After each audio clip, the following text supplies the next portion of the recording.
I sold my G80 and I bought a Chevy. You heard that right. I sold my BMW and I bought a Chevy. So hear me out. I'm gonna let you know why. And I think it's gonna surprise you. I can't believe I bought a Chevy.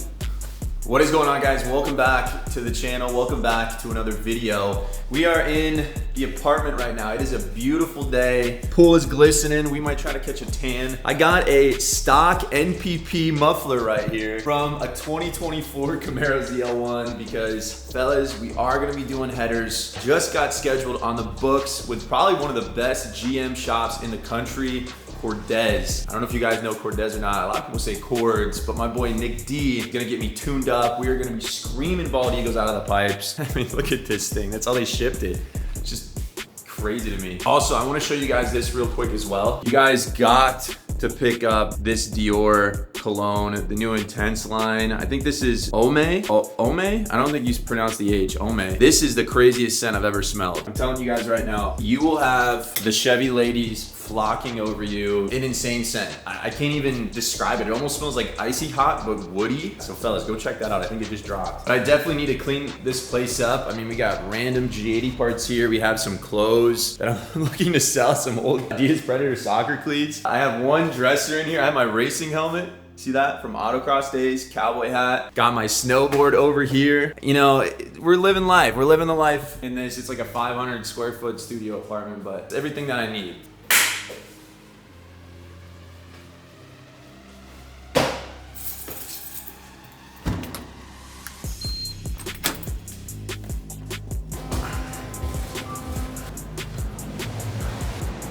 There she blows. There she blows. Look at that. Come on, guys. So menacing. That's what I gotta say. You know what? Before I even get into it, I gotta say, ZL1 versus, actually ZL1 won Elite because the aero and all that, versus M3. I mean, there's no comparison. This car, it's stealth. It is just such a menacing looking car. It's so aggressive. Just the road presence of this thing. Two different cars though, so we'll get into that.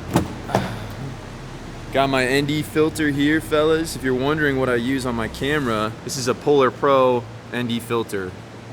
So it's gonna be bright out there, so this is gonna help out. Little quick tip.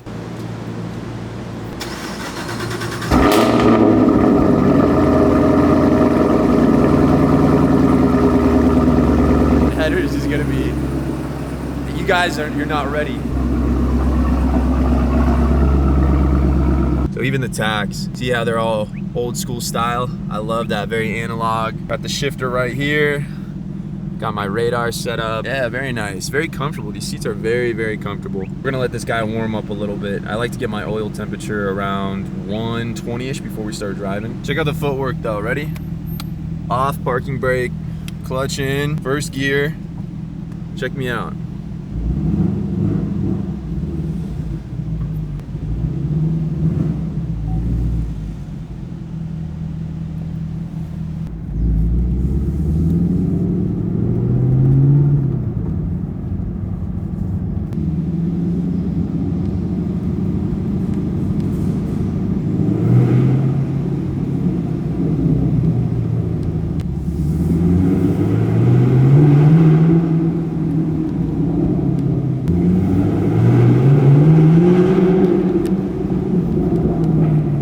She is a little dirty right now. It did rain the other day. You can see a little water spot. So I think we're gonna take it to a car wash. But man, just look at the presence of this car. It is just so dialed. It's so menacing. Just look at that. I didn't have this same reaction from my M3. You know, that car looks so good in person. Isle of Man green. I had it on springs, spacers, so it had a great road presence as well, a great stance. But this car is just different. It's in a different league in terms of its presence, its aggressiveness. I mean, it's dialed in from the factory. I don't have to do anything. They're just very unique. You don't see a lot of these on the road. It's a funny story. The first time I ever came across one of these cars, I was in my 340 coming back from Seattle to Portland, and I remember this Camaro was coming up on my side. I could see it in my side view mirror. And I was thinking, what is going on? What's up with these dive planes in the front, this splitter? I saw the spoiler. I thought this guy just absolutely riced out his Camaro. He had a bunch of autocross decals on it, stickers. I was thinking, dude, what is this guy thinking in the Camaro? Like, I'm about to run them up on my 340. Little did I know what this car actually was and what I was in the presence of. I was so ignorant back then to not know about this car, and I just thought it was another Camaro, which I think is so funny because it's like, guys, look at me now. I actually own this car. I never thought a Camaro would be a car that I'd own. I never was interested in the chassis. That's part of the reason too I decided to let go of the M3 is that car was awesome. That car checked every box. If I could put it into an example, I think of a really buff guy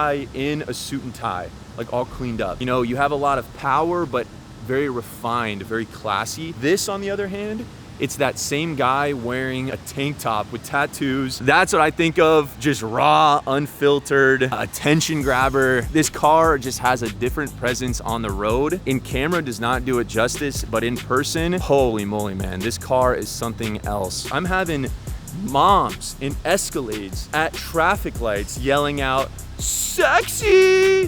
which is just, I never got that in the G80. You know, you see G80s, they're a dime a dozen here. The 1LEs, you don't see them a lot. People that are not familiar with this car, they are just mesmerized by it. I mean, it's a spectacle to them, which from an ownership standpoint, it feels good. You know, you feel unique, you feel different. It brings a lot of joy for people to see this car. Same thing with the M3, but still, I mean, I brought this to a Cars and Coffee, and the amount of people around it, the attention it garnered, you know, they were walking around pointing things out. You just don't see these a lot. And to a lot of folks, it's different. They're like, wow, we appreciate it. People that aren't familiar with this car, it's the same thing. They wonder, what is this Camaro doing? Why does this Camaro have these stupid plastic splitters or dive planes? What's up with this fake Temu wing, you know? So that brings me to, I guess, a good point is desirability market analysis. I mean, the G80s are still garnering a great price right now in the market, but as a car owner, obviously I want to protect my equity whenever I buy a car. I want to make sure I'm getting something that's going to hold its value, that could potentially appreciate. And just like my G80, I sold it for more than I bought it after 15,000 miles, which is awesome. I think the market for those cars is going to stabilize a little bit. You know, the 27s are about to drop. It's hard to say what that car is going to bring. So there's a lot of mystery, but these cars, I think they're pretty much flatlined. And if anything, they might appreciate here in the future. Just to put it in perspective, I picked this spec up with 7,000 miles for $61,000, which was an insane price. Similar comparable specs right now for this car with the mileage are going in the 70s. So the market for this car is pretty nuts right now. I got very lucky, but I think over time, especially because GM is not doing Gen 6 Camaros anymore, they're not doing the Alpha chassis, 24 was the last year, we might see these cars appreciate, especially the 1LEs, due to their rarity. He's getting some B-roll up there. He saw the 1LE, he's getting some B-roll. The emotional driving experience, the drama, the rawness. If you guys don't know, this is a 6-speed manual. So it is my first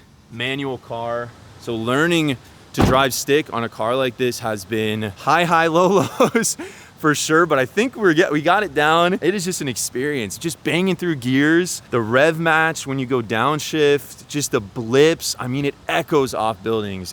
I can't even imagine what this car is gonna be like with headers. Guys, this car is gonna be obnoxious. It is gonna be so obnoxious, but the reactions it's gonna get out on the street, I would never get that from a G80. Obviously the G80, I never tuned it. I never did catless with a full exhaust. Still, the S58, it's a great sounding engine, but it's just a 3-liter versus a 6.2 liter supercharged V8. Totally different experience. It's like apples to oranges in terms of sound. Oh man, these cars are nasty. That is the best way to describe it. This car is nasty, guys. That's part of the reason too I decided to switch, is I wanted a different experience. I wanted a different emotional roller coaster. I wanted to try something new. I wanted to try a manual car. I was looking at getting a C7Z, but I couldn't find a good spec, low mileage manual. But when this car popped up, I thought, you know what? We're gonna be a Camaro, bro. And I think that brings me to another point, is value, guys. You gotta think about this. My M340i I bought for 40K. This car here, I bought for 61. My M3,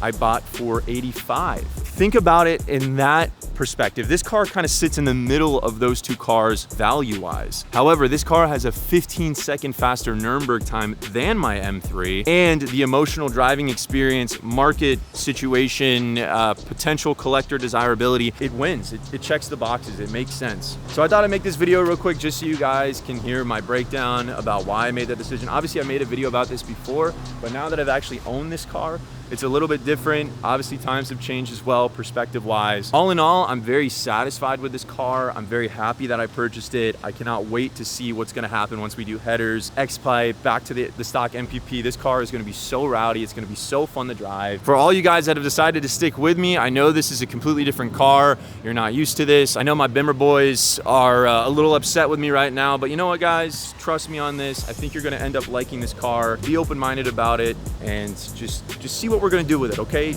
Trust your boy. Make sure you hit that like and subscribe button. Appreciate the support once again. Got some fun things coming, so I will see you guys in the next one. Peace.